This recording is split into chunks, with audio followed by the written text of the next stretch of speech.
Ce podcast est généré automatiquement à partir de sources publiques. Bonne écoute. Bonjour à toutes et à tous et bienvenue dans Piste ouverte, le podcast qui décrypte l'actualité du sport automobile avec passion et sans détour. Nous sommes le 15 mai 2026 et l'odeur de l'essence et le vrombissement des moteurs sont plus que jamais dans l'air.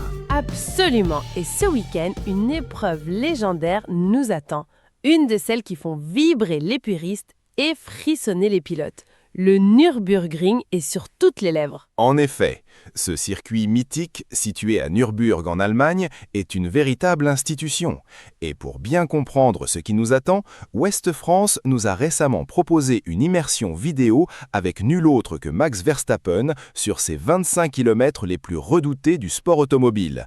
Une plongée vertigineuse dans l'enfer vert. L'enfer vert, c'est le surnom donné à la Nordschleife, la boucle nord du Nürburgring, et il n'est pas usurpé. C'est un tracé impitoyable avec ses virages aveugles, ses dénivelés extrêmes et ses portions rapides où la moindre erreur se paye cash. On comprend pourquoi il est tant respecté et craint. Et c'est précisément sur ce monument de l'endurance que vont se dérouler ce samedi 16 et dimanche 17 mai 2026 les 24 heures du Nürburgring. Une course qui, depuis sa première édition en 1970, a forgé sa propre légende, attirant des milliers de spectateurs et des centaines de voitures, des GT3 aux voitures de tourisme modifiées, toutes lancées dans une bataille acharnée contre le temps, la piste et la fatigue. C'est un véritable test de résistance pour les hommes et les machines. C'est une course qui transcende les catégories où des pilotes professionnels côtoient des amateurs éclairés, tous unis par la même passion et le même respect pour ce circuit hors norme. On parle de plus de 200 voitures au départ. C'est une image incroyable, surtout la nuit, avec les phares qui déchirent l'obscurité. Cette épreuve est cruciale pour de nombreux constructeurs et écuries, non seulement pour la victoire de prestige, mais aussi comme banc d'essai grandeur nature pour leur technologie. Les enjeux sont énormes, tant en termes d'image que de développement. Et en parlant d'endurance, Idexport se projette déjà vers les 24 heures du Mans 2026. Ah, Le Mans, une autre cathédrale de l'endurance, Idexport, fidèle au poste, nous annonce déjà son chapitre 10 pour cette édition de 2026. C'est une marque de longévité et d'ambition dans une discipline où la préparation est tout simplement colossale. Exactement. Participer aux 24 heures du Mans pour la 10e fois en dit long sur la détermination d'une écurie. Cette course, organisée pour la première fois en 1923, est l'un des 3 joyaux de la triple couronne du sport automobile, avec le Grand Prix de Monaco et l'Indy 500.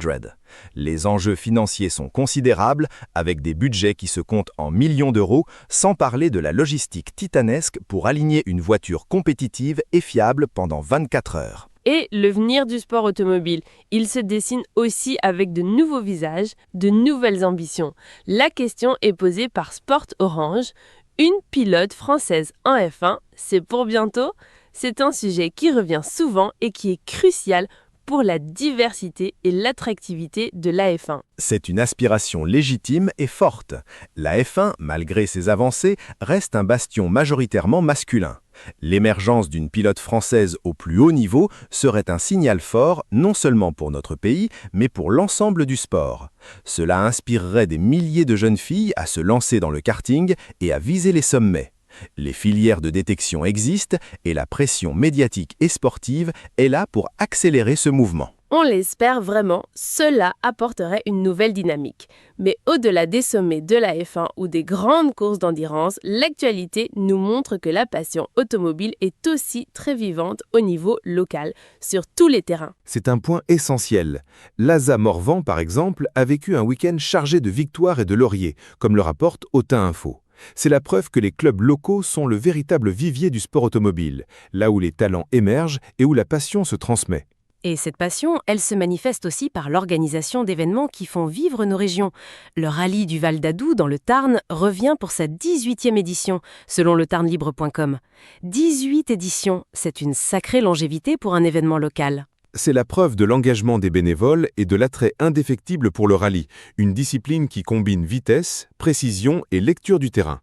Ces événements sont des piliers économiques pour les territoires qu'ils traversent, attirant spectateurs et participants, générant des retombées pour le commerce local.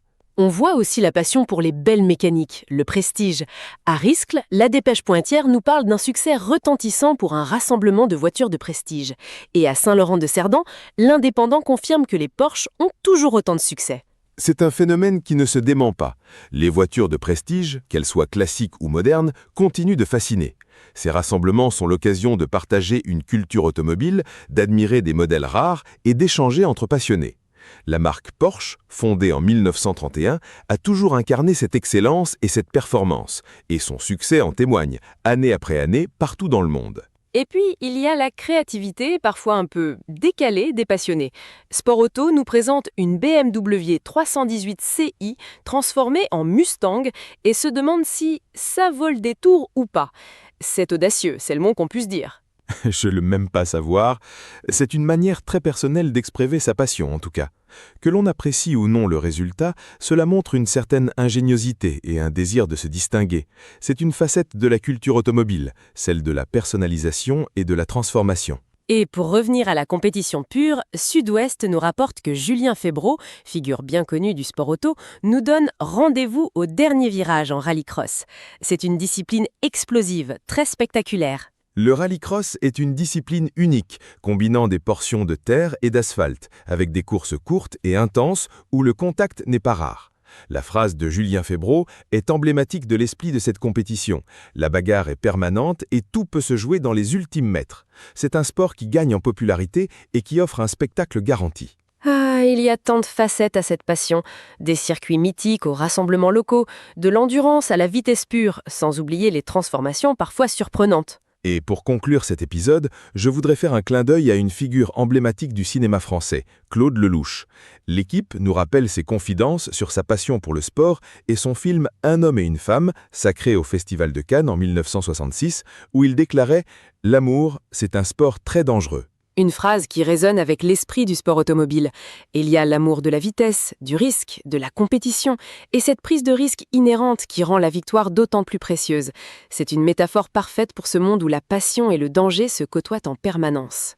En somme, que ce soit sur les 25 km de l'enfer vert du Nürburgring ce week-end ou sur les pistes de rallye locales, la passion pour l'automobile est plus vivante que jamais, sous toutes ses formes. C'est ce qui rend notre discipline si fascinante. Absolument. Et c'est sur ces mots que se termine cet épisode de Piste ouverte. Merci de nous avoir écoutés. Rendez-vous très vite pour un nouveau débriefing de l'actualité automobile. D'ici là, restez sur la bonne trajectoire.